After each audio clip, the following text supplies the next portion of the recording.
ಚಪಾತಿಯಲ್ಲಿ ಒಂದು ಹೊಸ ತರಹದ ಸ್ವೀಟ್ ಮಾಡಿ ಇದೇ ರೀತಿ ಕಲಿಸಿ ಮಾಡಲೇಬೇಕು ಅಂತಂದೇಳಿ ಏನೂ ಇಲ್ಲ. ಅಕಸ್ಮಾತ್ ನಿಮ್ಮಲ್ಲಿ ಚಪಾತಿ ಉಳಿದರೆ ಮರುದಿನ ತಿನ್ನಲಿಕ್ಕೆ ಬೇಜಾರಾಯಿತು ಅಂತಂದರೆ ಅದರಿಂದನೂ ನೀವು ಹೊಸ ರೀತಿಯ ಹೊಸ ವಿನ್ಯಾಸದ ಒಂದು ಸುಲಭವಾಗಿ ಮಾಡುವಂತಹ ಪಾಯಸನ ನಾನು ಮಾಡಿ ತೋರಿಸ್ತಾ ಇದ್ದೀನಿ. ಪಾಯಸ ಅಂತಿರೋ ಅಥವಾ ಚಪಾತಿಯ ಸ್ವೀಟ್ ಅಂತಿರೋ ಅಥವಾ ಚಪಾತಿಯಿಂದ ಮಾಡಿರ್ತಕ್ಕಂಥ ಹುಗ್ಗಿ ಅಂತಿರೋ ನೋಡಿ, ತುಂಬ ರುಚಿಯಾಗಿರುತ್ತೆ, ತುಂಬ ಸುಲಭವಾಗಿ ಮಾಡ್ಬೋದು. ಚಪಾತಿ ಉಳಿತಪ್ಪ ಅಂದರೆ ಈಗ ನೋಡಿ, ನಾನು ಈ ರೀತಿ ಉಳ್ಳೆ ಮಾಡಿಕೊಂಡು ಚಪಾತಿ ಲಟ್ಟಿಸ್ತಾ ಇದ್ದೀನಿ. ನೋಡಿ, ಇಷ್ಟು ಚಪಾತಿ ಆಯ್ತದು. ಚಪಾತಿ ಇದನ್ನು ಬೇಯಿಸ್ಕೊತೀನಿ. ನಾನು ಇದನ್ನು ರೆಡಿ ಇತ್ತು ಅಂದರೆ ಬೇಗ ಆಗುತ್ತೆ. ನೋಡಿ, ಚಪಾತಿ ಬೆಂದಾದ್ಮೇಲೆ ಅದನ್ನ ಕಟ್ ಮಾಡ್ಕೊಳೋದು. ನೀವು ಉಳಿದ ಚಪಾತಿಯೆಲ್ಲ ಸಹ ಮಾಡ್ಕೋಬೋದು. ಬರೀ ಚಪಾತಿ ತಿನ್ಲಿಕ್ಕೆ ಬೇಜಾರಾಗುತ್ತಲ್ಲ, ಈ ರೀತಿ ಪಾಯಸ ಮಾಡ್ಕೊಂಬಿಡಿ. ಮಕ್ಕಳು ಸಹ ಸುಲಭವಾಗಿ ಖುಷಿಯಿಂದ ತಿಂತಾರೆ. ಈ ರೀತಿ ಚಿಕ್ಕ ಚಿಕ್ಕದಾಗಿ ಕಟ್ ಮಾಡಿಕೊಂಡು ಕೈಲಿ ಮುರಿತಿರೋ ಕತ್ತಲ್ಲಿ ಕಟ್ ಮಾಡ್ತಿರೋ ಅದು ನಿಮಗೆ ಬಿಟ್ಟಿದ್ದು. ನೋಡಿ, ಈ ರೀತಿ ಚಪಾತಿನ ಚಿಕ್ಕದಾಗಿ ಕಟ್ ಮಾಡ್ಕೋಬೇಕಾಗಿತ್ತು. ಒಲೆ ಮೇಲೆ ಒಂದು ಪಾತ್ರೆಯಲ್ಲಿ ನಾನು ಬೇಳೆಯನ್ನು ಬೇಯಲಿಕ್ಕೆ ಇಟ್ಟಿದ್ದೀನಿ. ನೋಡಿ, ಬೇಳೆ ಬೇಯ್ತಾ ಇದೆ. ಬೇಳೆ ಮಾತ್ರ ತೊಗರಿ ಬೇಳೆನ ನೀವು ಒಂದು 50% ಮಾತ್ರ ಬೇಯಿಸ್ಕೋಬೇಕು. ಒಂದು ಅರ್ಧ ಅಂತಾರಲ್ಲ, ಆ ಥರ ಒಂದು 50% ಮಾತ್ರ ಬೇಯಿಸ್ಕೊಳ್ಳಿ. ತುಂಬ ರುಚಿಕಟ್ಟಾಗಿರುತ್ತೆ. ಶ್ರಾವಣ ಮಾಸದಲ್ಲಿ, ಆಷಾಢ ಮಾಸದಲ್ಲಿ ಪ್ರತಿದಿನ ಸ್ವೀಟ್ ಬೇಕೇ ಬೇಕು.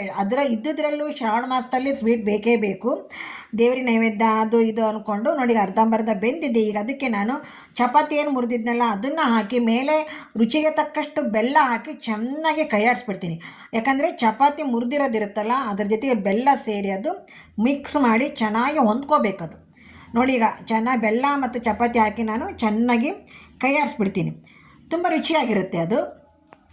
ಈಗ ನೋಡಿ, ಚಪಾತಿ ಕೈಯಾಡಿ ಆದಮೇಲೆ ಒಂದು ಸ್ವಲ್ಪ ಕುದಿಲಿಕ್ಕೆ ಬಿಡಿ ಅದನ್ನು. ಆಮೇಲೆ ಒಂದು ಸ್ವಲ್ಪ ಕಾಯಿ ತುರಿ ಹಾಕಿ. ನಿಮ್ಮಲ್ಲಿ ಒಣ ಕೊಬ್ಬರಿ ಇದ್ದರೆ ಒಣ ಕೊಬ್ಬರಿ ಇದ್ದು ಕಾಯಿ ತುರಿ ಹಾಕಿ, ಇಲ್ಲಾಂದರೆ ಹಸಿದಿದ್ದರೆ ಹಸಿದು ಹಾಕಿ. ಎರಡೂ ನಡೆಯುತ್ತೆ, ಎರಡೂ ಸಹ ರುಚಿ ಕೊಡುತ್ತೆ. ನಮ್ಮ ಮನೇಲಿ ಹಸಿಕಾಯಿ ಇತ್ತು, ಹಸಿಕಾಯಿನ ಹಾಕಿದ್ದೀವಿ. ಹಸಿಕಾಯಿ ಇದ್ದರೆ ಇನ್ನೂ ಒಳ್ಳೆಯದು. ಬಟ್ ಸಾಯಂಕಾಲನೇ ನೀವು ಮತ್ತೆ ಕುದಿಸಿಡಬೇಕಾಗಿದ್ದರೆ ಅಕಸ್ಮಾತ್ ಉಳಿದ್ರೆ ಇದು ಮರುದಿವಸನೂ ತಿನ್ಬೋದು. ನೆಕ್ಸ್ಟ್ ಏನಪ್ಪ ಅಂದರೆ ಲಾಸ್ಟಿಗೆ ನಾವು ಒಂದು 5-6 ಏಲಕ್ಕಿನ ಚೆನ್ನಾಗಿ ಕುಟ್ಟಿ ನೋಡಿ, ಅದ್ರ ಸಿಪ್ಪೆನ ತೆಗೆದು ಟೀ ಪುಡಿ ಬಾಕ್ಸಲ್ಲಿ ಹಾಕಿಡಿ. ಆವಾಗ ಅದು ಟೀ ಮಾಡುವಾಗ ಒಂದು ಒಳ್ಳೆ ಫ್ಲೇವರ್ ಕೊಡುತ್ತೆ ಟೀ ಕುಡಿಯೋರಿಗೆ. ನಾವು ಈಗ ಅದನ್ನು ಕುಟ್ಟಿ ಸಿಪ್ಪೆ ಎಲ್ಲ ತೆಗೆದು ಚೆನ್ನಾಗಿ ಪೌಡ್ರ್ ಮಾಡಿ ಅದಕ್ಕೆ ಇದೇನು ಪಾಯಸ ರೆಡಿ ಇತ್ತಲ್ಲ ಅದಕ್ಕೆ ಹಾಕ್ಬಿಡ್ತೀವಿ. ನೋಡಿ, ಇದೊಂದು ಏಲಕ್ಕಿ ಪೌಡ್ರು. ಕೊನೆಯಲ್ಲಿ ನೀವು ಊಟ ಮಾಡುವಾಗ ಅದಕ್ಕೆ ಹಾಲು ಮತ್ತು ತುಪ್ಪನ ಬೆರೆಸಿ ಊಟ ಮಾಡಬೇಕಾಗುತ್ತೆ. ತುಂಬ ತುಂಬ ತುಂಬ ಚೆನ್ನಾಗಿರುತ್ತೆ. ಎಲ್ಲರೂ ಒಂದು ಸಲ ಟ್ರೈ ಮಾಡಿ ಅಂತ ಹೇಳ್ತಾ ಈ ವಿಡಿಯೋನ ಮುಗಿಸ್ತಾ ಇದ್ದೀನಿ. ಮುಗಿಸೋದಕ್ಕಿಂತ ಮೊದಲು ಯಾರೆಲ್ಲ ನನ್ನ ಚಾನಲ್ ಸಬ್ಸ್ಕ್ರೈಬರ್ ಆಗಿಲ್ಲೋ ದಯವಿಟ್ಟು ಸಬ್ಸ್ಕ್ರೈಬ್ ಆಗಿ ಅಂತ ಹೇಳ್ತಾ ಈ ವಿಡಿಯೋನ ಮುಗಿಸ್ತಾ ಇದ್ದೀನಿ. ಎಲ್ಲರಿಗೂ ಧನ್ಯವಾದಗಳು, ಎಲ್ಲರಿಗೂ ನಮಸ್ಕಾರಗಳು. ಹಾಗೆಯೇ 7:30ಕ್ಕೆ ನನ್ನ ಲೈವ್ ಇದೆ. ಎಲ್ಲರೂ ಅಟೆಂಡ್ ಆಗಿ ನಮಸ್ಕಾರಗಳು ಎಲ್ಲರಿಗೂ.